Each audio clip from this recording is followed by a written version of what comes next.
business. Act business.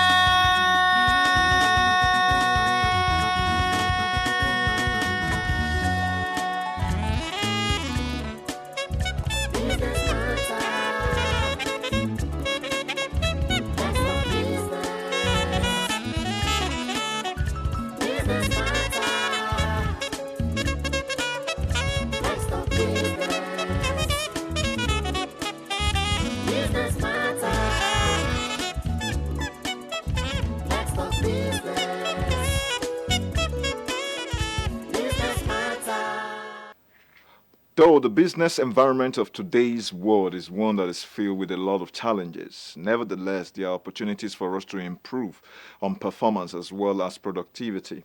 How do we do that? It depends on the kinds of indexes that we're able to focus some of our strategies on. Businesses must begin to take certain things into full cognizance, especially things that has to do with human capital as well as the rights and responsibilities of employees.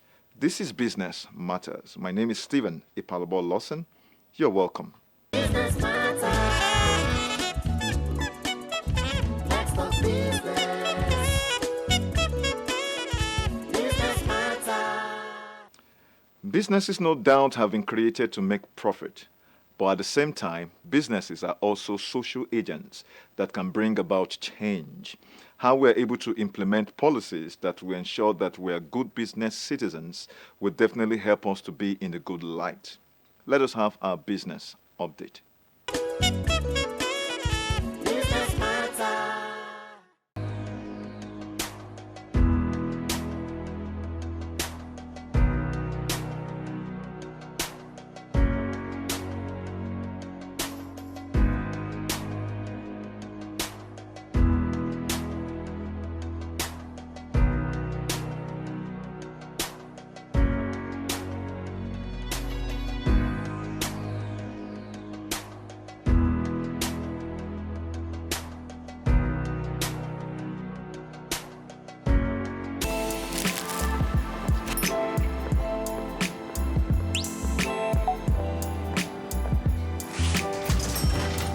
Hey, beautiful, your eyes, your smile are all begging me to take you home tonight. Now reading page 3. Experience unlimited superfast internet access from Entel 4G. Entel. Live more. Business matters. Well, on Business Matters, we have the culture of inviting a professional who is very distinguished in their field to help us explore a particular topic of the day. Let's have our professionals segment. Business matters. All right, to help us do justice to the topic, corporate performance and productivity in today's business environment is no other person than a consummate human resource management practitioner, an accomplished labor and industrial relations professionals with over 30 years in human resources, general management, labor, industrial relationship management, as well as business consultancy, strategic planning, operations marketing, as well as corporate leadership.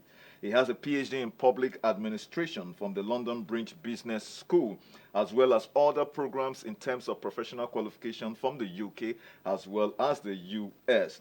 Is no other person than the Director General of the Nigeria Employers Consultative Association, NECA, which is the foremost business membership organization and authentic voice of business in Nigeria. Join me as I make welcome no other person than Dr. Timothy Olawale. How are you, sir? I'm very fine. It's a great honor to have you in the studio. Thank you. We've had this conversation over time, and we've had a relationship that has spanned quite a lot of years. That's so and true. to have you in the studio to engage you on this level is a huge blessing to a lot of us, It's myself, and as well as the crew of It's a Business pleasure Matters. being here as well. Great. Now, let's kick off. I mean, we're looking at corporate performance and productivity in today's business environment. And you are an individual who has an extensive qualification in some of these areas. As a matter of fact, being the present DG of NECA actually places you in the right position to help us address some of these concerns. Yes. However, one of the things that is beyond the buzzword is the COVID-19 that we're all confronted with. A lot of people know that the pandemic has redefined the way business has gone so far. How has that been for people like you who are employers? Has that impacted on your business positively? And what has the direction been so far since the advent of the COVID-19 pandemic? Well, COVID-19 has had tremendous impact on businesses, adverse impact for that matter. You know, probably you are aware that even before the advent of COVID, the operating environment for businesses in Nigeria has been very harsh and unfriendly. Notwithstanding the federal government's efforts at improving our rating on the ease of doing business. Notwithstanding, with regards to the topic, issue of corporate performance is very key. Whether the environment is clement or inclement, businesses still want to be in a position to assess itself, whether its performance is up to the niche. And that's why you discover that some businesses make that tough decision to cease operation because after assessment, they discover that, look, there is no reason for being in business because of several other factors, and they close shop. Others, based on assessment of their performance, will now make a decision on interventions that can be made to salvage the situation and to enhance productivity, to enhance performance, review their KPIs, and see what could be done so that they continue to survive. Others will realize that, look, we are doing pretty well. What can we do better? They celebrate and they want to raise the standard. So you have different scenarios. But overall, there is the need for businesses to always take a step back and do appraisal, self-appraisal. That is one layer of business decisions that has to do with issue of business performance. Okay. The other one has to do with the human capital.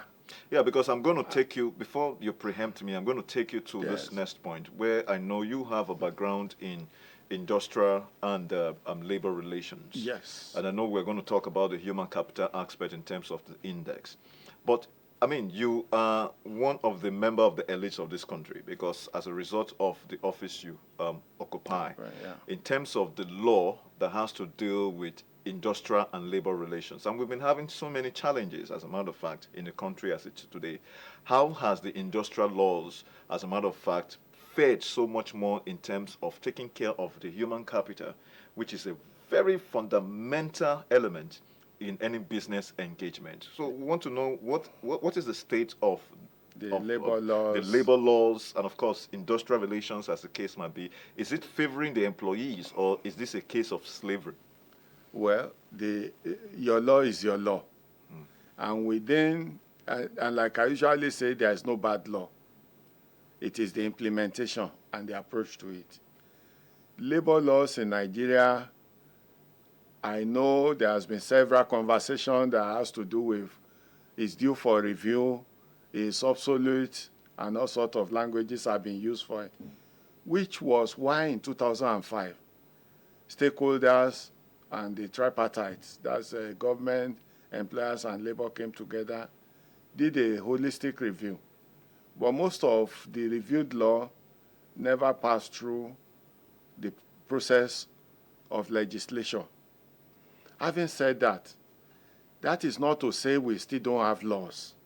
Okay. We have laws, then we have conventions of the International Labour Organization, which also guides even most of the adjudication in the labor courts. And they are robust. They still serve the purpose of addressing the rights, the fundamental rights of workers. Okay. And I always say that just as workers have rights, employers also have rights. Rights also goes with responsibilities. True. So there are laws. True. All our laws spells out what your rights are, what your responsibilities are to one another and to the society. No, there are businesses in the country as it is, because I want to take this advantage of you to see how we can address some of these concerns. Yes. Because we know the human capital is a very, very important mix.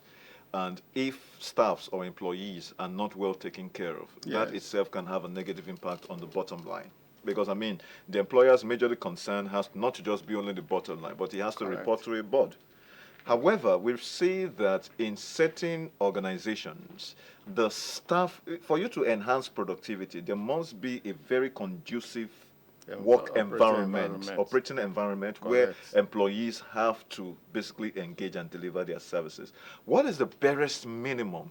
And if there are organizations who are faulting, what is the reprimandation for that?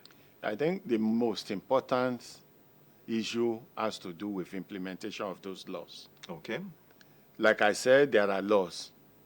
If you take, for instance, occupational safety and health, there is the Employee Compensation Act that talks about safety measures, benchmarks, the standards that must be operated upon. If you talk of benefits to workers, workers' welfare or protection issues, social protection, you talk of pension, for instance. There is a law that gives the threshold of the number of staff you must have, and it becomes mandatory for you to make provision for their pension, and so on and so forth. But the question is, defaulters, especially in the informal sector, even in the formal sector, you still have companies that default. True. You have employers that default. You have employees that are the receiving end.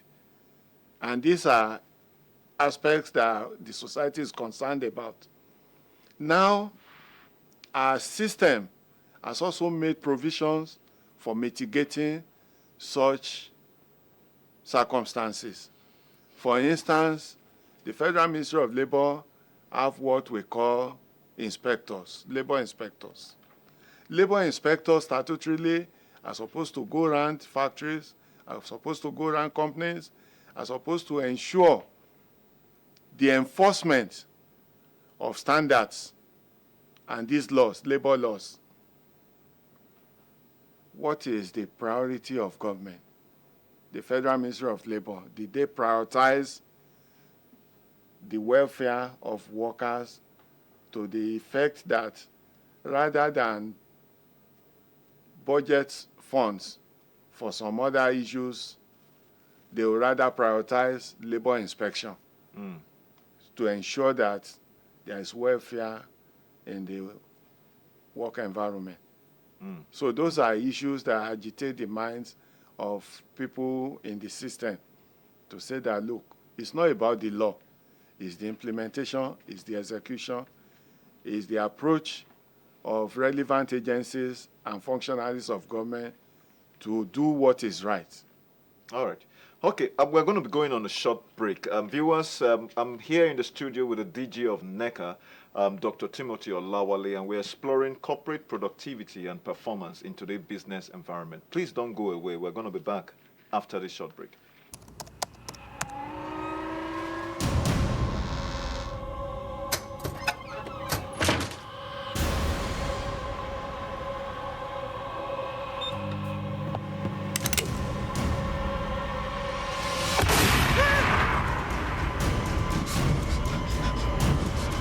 Experience unlimited super-fast internet access from Entel 4G.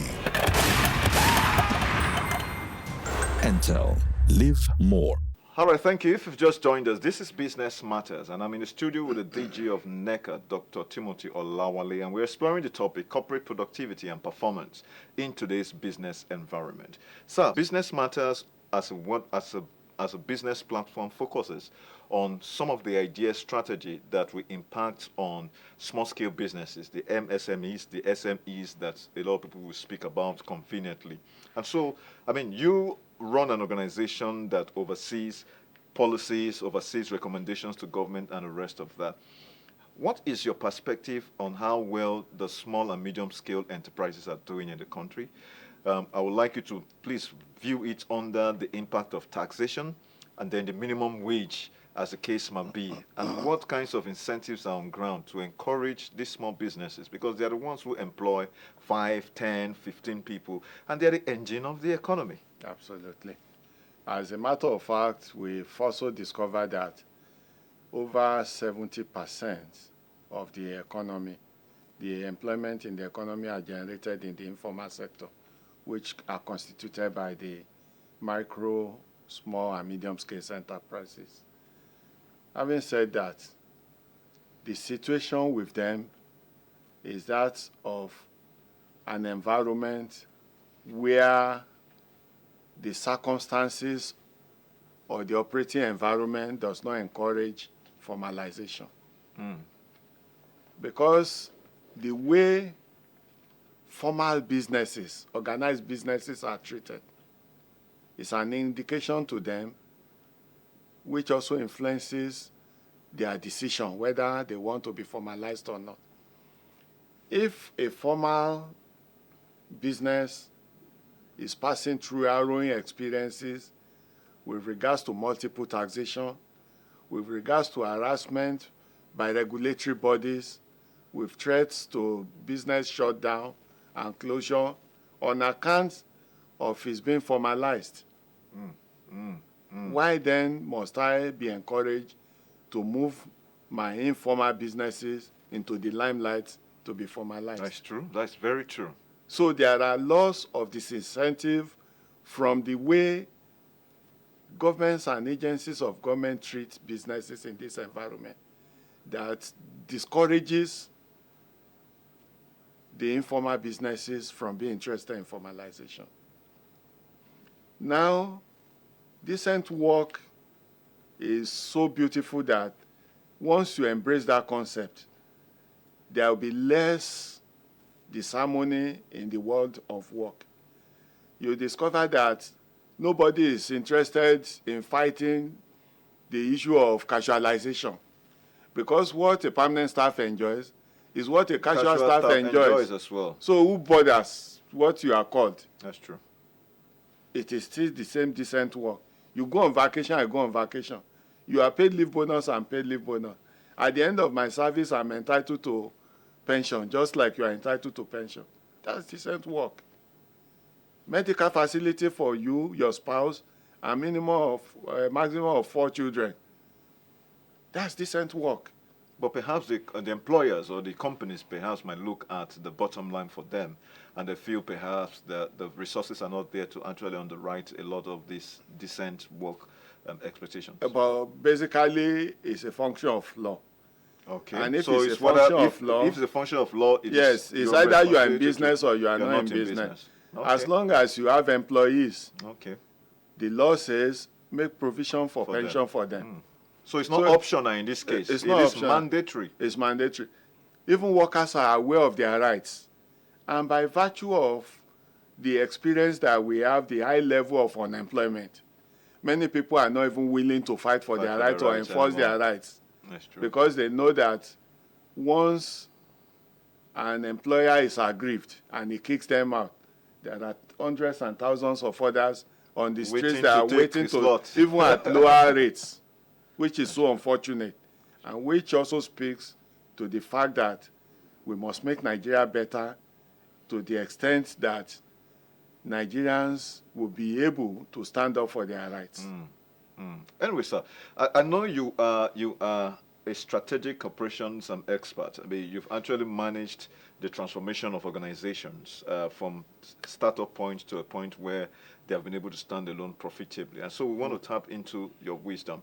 A lot of businesses that are going through whatever it is, what kind of strategy do you think businesses, especially in this period of time, should actually invest in to enable them stay afloat and, of course, become a much more profitable concern? I usually say that your operation is as good as the quality of manpower that works in your organization. And if you don't invest in your human capital, is garbage in, garbage out. What you sow is what you reap. There are three very key points: knowledge, skills, and attitude that takes an organization to a higher level. Knowledge you can get through training. Skills as well. But attitude is a culture and it's also a function of what people have been exposed to over time. So you have to be conscious of what tradition you want to subsist in your organization. When you talk about attitude, I'll give you a story. I mean, you walk into a company and you're Yes. approaching a front desk officer, and the person is not even amiable. The person is not. Well, That is not just. exa- That is not training or skill. It has to do with the attitude. Attitude, Because a lot of people exactly. say attitude makes a difference. I mean, maybe you want to expatiate a little bit about this attitude. Does it There- relate to emotional intelligence, or it has to do? Please expatiate It's on holistic. Okay. It's holistic. I was going to give an instance. There was a company I went into, and we were to implement change management. And we were to also probe the attitude of staff to the company's philosophy, the company's operations, and so on and so forth. In fact, the prosperity of the company. Immediately we stepped out of the car and we were coming into the company. The MD said, "You see, this is 11 a.m. in the morning. You see the lights, security lights that were used overnight. If it is their father's business, would they leave those lights on? Don't they know is consuming Power, power money." which will be paid for at the end of the month? And how would the business be profitable when you are wasting? That's true. You waste power like that. And I said, well, don't let us assume that it is because they don't know. So without putting them on the spot, I called the supervisor and said, my friend, aren't you guys supposed to look out for this company by switching off the light? And he said, sir, some of us know, but majority of staff are not motivated Wonderful. to even want to look out for the company. In other words, there are influencers to attitudes. You as the employer must be seen to really care about your workers, and your workers in turn will care about your business. All right, I think that is the best place we're going to have to end today's interview. If I had my way, I would have wanted to expand that more. But thank you very much, because you've thrown more light, especially with the issue of attitude. Because a lot of us are concerned, and I realize that attitude is actually the winner. If you have a good attitude, either way in any situation, Yes. you will always end up winning. Absolutely. Thank you so very much, Dr. Timothy Olawale, DG of NECA, for joining us on Business Matter. We Yes, hope perhaps it's in my the pleasure. future, if we extend another invitation, you will give us the same honor. Absolutely. All right. Thank you very much, sir. Yes, my pleasure. Well, viewers, this is so much we can take on this week's edition on this particular segment. And then we will continue exactly with so much more that Business Matters has to offer to you. Please stay tuned. Business matter. Let's talk business. Business matter.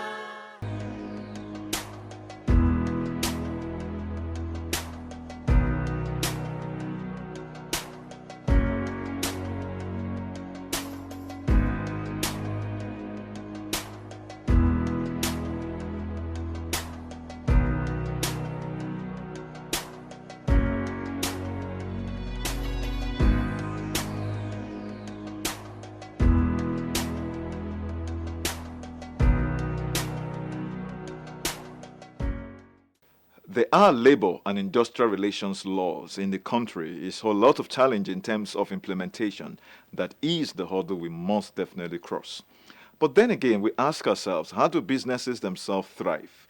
You must have empathy as an employer, and as an employee, you must understand that your responsibility also comes with right.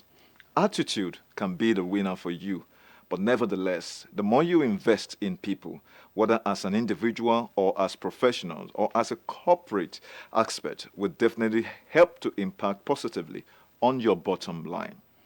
This is so much we can bring to you on Business Matters on this week's edition. My name is Stephen Ipalabo Lawson. Please follow us on all our social media handles and definitely explore our website where you can have more information about the programs that we have on offer. Until I come your way again, bye-bye for now.